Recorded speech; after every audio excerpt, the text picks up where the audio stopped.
Hi guys, जय हनुमान। स्वागत आप सभी का आपके अपने चैनल। आज ये वीडियो जो मैं आपके सामने लेकर के आ रहा हूं, ये वीडियो बनाने की मुझे क्यों रिक्वायरमेंट फील हुई और हम क्या मैसेज आप सभी को देना चाहते हैं कि जेईई मेन के एग्जाम में अगर हम देखें तो हर सब्जेक्ट की अपनी अपनी इंपॉर्टेंस होती है। गाइस, आप सभी को पता है कि जेईई मेन का एग्जाम जो होता है, अगर वो कई सेशंस में होता है, जैसे अगर लास्ट ईयर 2021 की बात करता हूं तो 4 सेशन में करीबन बीटेक का पेपर 26 शिफ्ट में हुआ था।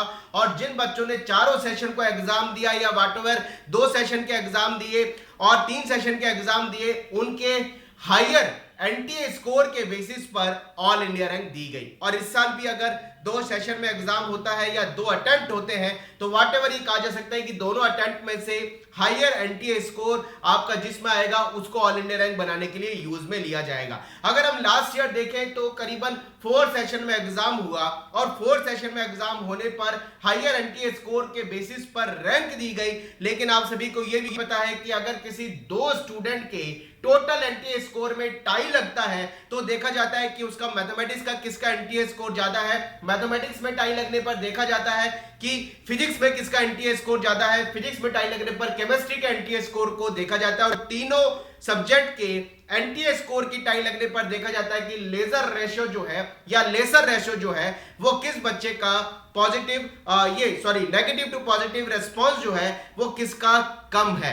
यानी कहा जा सकता है कि ये बहुत ही मुश्किल होगा अगर किसी स्टूडेंट के तीनों सब्जेक्ट के एनटीए स्कोर में टाई लगने पर उसका जो लेसर रेशियो है नेगेटिव टू पॉजिटिव वो सेम हो। जो कि हमने देखा कि लास्ट ईयर जो ऑल इंडिया रैंक 1 आई थी वो 18 बच्चों की आई थी।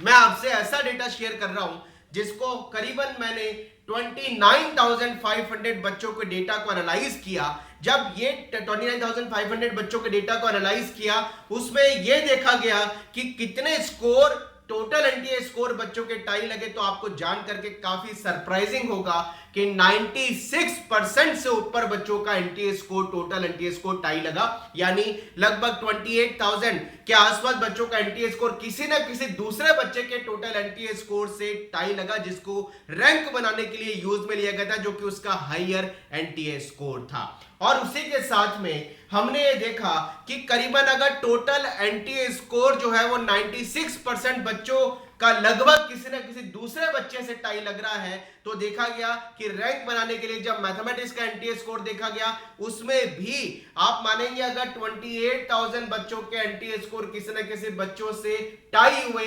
29,000 बच्चों के डेटा पे काम करने पर, उसमें से भी ये देखा गया कि 27,000 से ज्यादा बच्चों के मैथमेटिक्स के एनटीए स्कोर टाई लगे। मैथमेटिक्स के एनटीए स्कोर की टाई लगने की सिचुएशन पे देखा गया तो फिजिक्स में भी 27,000 बच्चे और केमिस्ट्री में भी 27,000 बच्चों के एनटीए स्कोर किसी न किसी दूसरे बच्चे के एनटीए स्कोर से टाई हुए।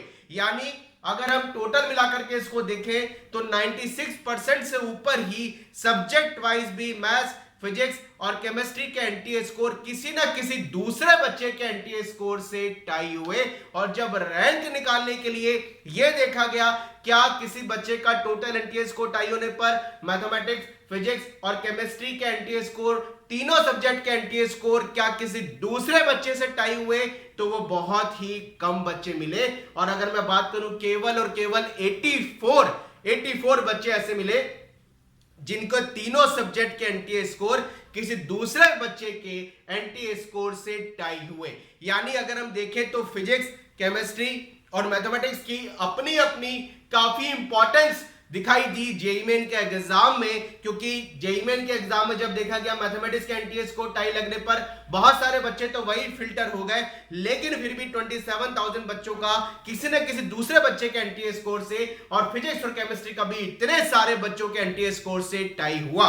यानी आपको केवल ये ध्यान रखना है कि जब आप जेईई मेन का एग्जाम देने जा रहे हैं तो हर सब्जेक्ट की अपनी अपनी इंपॉर्टेंस है, उसी के हिसाब से आप अपनी प्रिपरेशन को और अच्छा करिए।